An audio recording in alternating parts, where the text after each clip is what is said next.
भारत देश के सभी भारतवासियों को मेरा नमस्कार।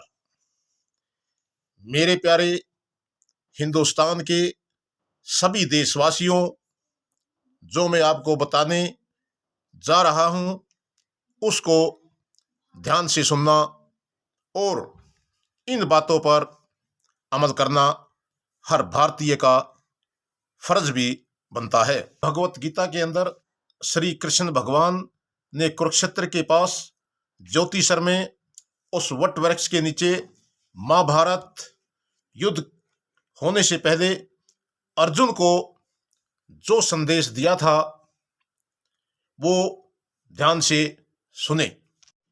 कर्म किए जा, फल की चिंता मत कर रे इंसान, जैसा कर्म करेगा वैसा फल देगा भगवान। ये है गीता का ज्ञान, ये है गीता का ज्ञान। जो व्यक्ति कर्म करता है उसको भगवान अवश्य फल देता है। ये गीता के अंदर लिखा हुआ है। नरेंद्र मोदी जी के नेतृत्व में देश के अंदर सहयोगी दलों के साथ मिलकर 336 सीटों का आंकड़ा पार किया और देश के अंदर भी लोगों में भारतीय जनता पार्टी के प्रति जोश था। जब मोदी जी चुनाव जीतने के बाद संसद भवन में गए तो संसद की सीढ़ी चढ़ने से पहले भारतीय संस्कृति के अनुसार देश के सबसे बड़े मंदिर की पहली सीढ़ी पर माथा टेक कर संसद के अंदर प्रवेश किया। क्या ये एक भारतीय संस्कृति नहीं थी? दूसरी पार्टियां कहती है कि बीजेपी सरकार जनता के लिए काम नहीं कर रही। मैं थोड़ी देर के लिए आपकी बात को बड़ी करता हूं। 2019 में जब चुनाव हुए तो बीजेपी पार्टी अकेले ही 303 सीटों पर जीतकर देश में फिर दोबारा से भगवा फहरा दिया।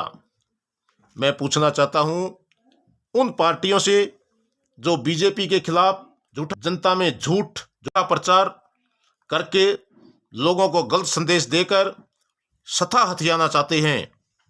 यदि बीजेपी काम नहीं कर रही है तो 303 सीटें कैसे आ गई? मैं उन सरकारों से पूछना चाहता हूं जो ये इस प्रकार की बातें करते हैं। 1947 में देश आजाद हुआ तब देश का बंटवारा धर्म के आधार पर हुआ था और 1948 में पाकिस्तानी सेना ने भारत पर आक्रमण कर दिया। जब हमारी सेना ने पाकिस्तानी सेना को उसका मुंह तोड़ जवाब दिया तो नेहरू जी ने सीज फायर का आदेश दे दिया और जो हिस्सा पाकिस्तानी सेना ने कब्जा लिया था वो नेहरू जी की बदौलत उनके कब्जे में रह गया, जिसका खामियाजा आज तक भारत भुगत रहा है। याद करो पिछली सरकार के कारनामों को। J&K के अंदर सेना के जवानों पर पत्थर मारे जाते थे, आतंकवादी गोली मारकर हमारे सैनिकों को शहीद कर देते थे। यदि सैनिक गोली चलाता था तो उन सैनिकों को जेल की हवा खानी पड़ती थी। क्या यही फैसला था उन सरकारों का? J&K के अंदर धार्मिक स्थलों से लाउड स्पीकर से अनाउंसमेंट की जाती थी कि जो भी हिंदू यहाँ पर रह रहे हैं और अपना घर छोड़कर यहाँ से चले जाएं, वरना गोलियों से भून दिए जाओगे और मौत के घाट उतार दिए जाओगे। J&K से 5 लाख कश्मीरी ब्राह्मणों को कांगोरान उनके घर छोड़ने पर मजबूर करना पड़ा था और जम्मू कश्मीर से 5 लाख कश्मीरी पंडित अपना घर बार छोड़कर आ गए थे। उस दौरान उन आतंकवादियों ने हमारी बहन बेटियों की इज्जत सरेआम लूटी। इतना ही नहीं, माँ बाप के सामने बेटियों व औरतों से बलात्कार किए गए और गोली मारकर मौत के घाट उतार दिया गया।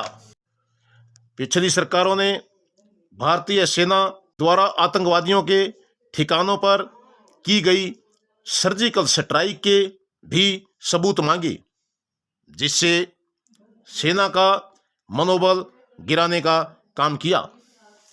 धारा 370 जो कांग्रेस सरकार पिछले 70 सालों से इस देश का सबसे बड़ा मुद्दा बताती थी, लेकिन मोदी जी की सरकार ने व गृह मंत्री अमित शाह के सहयोग से इसको एक झटके में हटाकर देश की मुख्य धारा में शामिल कर दिया।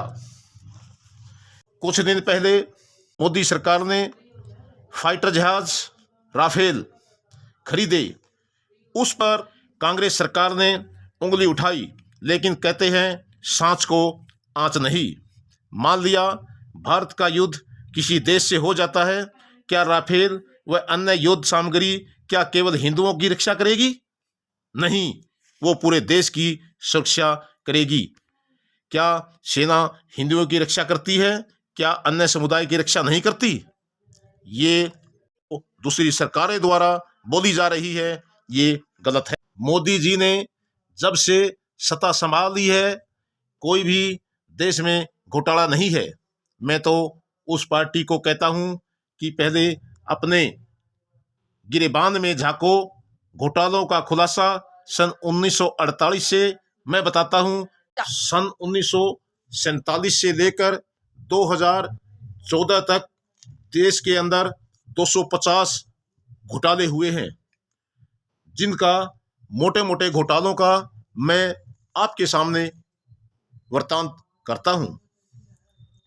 सन 1948 में जीप खरीद घोटाला, 1951 में साइकिल घोटाला, 1958 में हरिदास मंद्रा घोटाला, 1960 धर्म तेजा रण घोटाला, 1961 पटनायक मामला, मारुति घोटाला, 1976 कुओ आयल डील घोटाला, 1981 अंतुले ट्रस्ट घोटाला, 1987 HDW दलाली घोटाला, 1987 बोफोर्स घोटाला, 1992 सिक्योरिटी स्कैम घोटाला, 1992 इंडियन बैंक घोटाला, 1996 चारा घोटाला, तहलका घोटाला, स्टॉक ब्रोकर केतन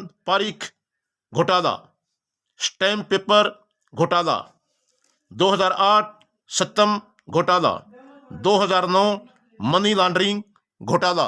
ये सिर्फ पिछली सरकारों के मोटे मोटे घोटाले हैं, बाकी घोटालों का तो मैंने जिक्र ही नहीं किया है।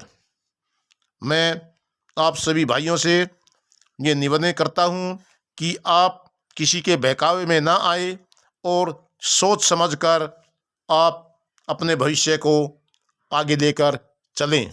कौन सी सरकारें हमारे लिए फायदेमंद हो सकती है, अपना निर्णय लें। धन्यवाद। जय हिंद, जय भारत। वीडियो को देखने के बाद लाइक करें, चैनल को सब्सक्राइब करें तथा ज़्यादा से ज़्यादा शेयर करें।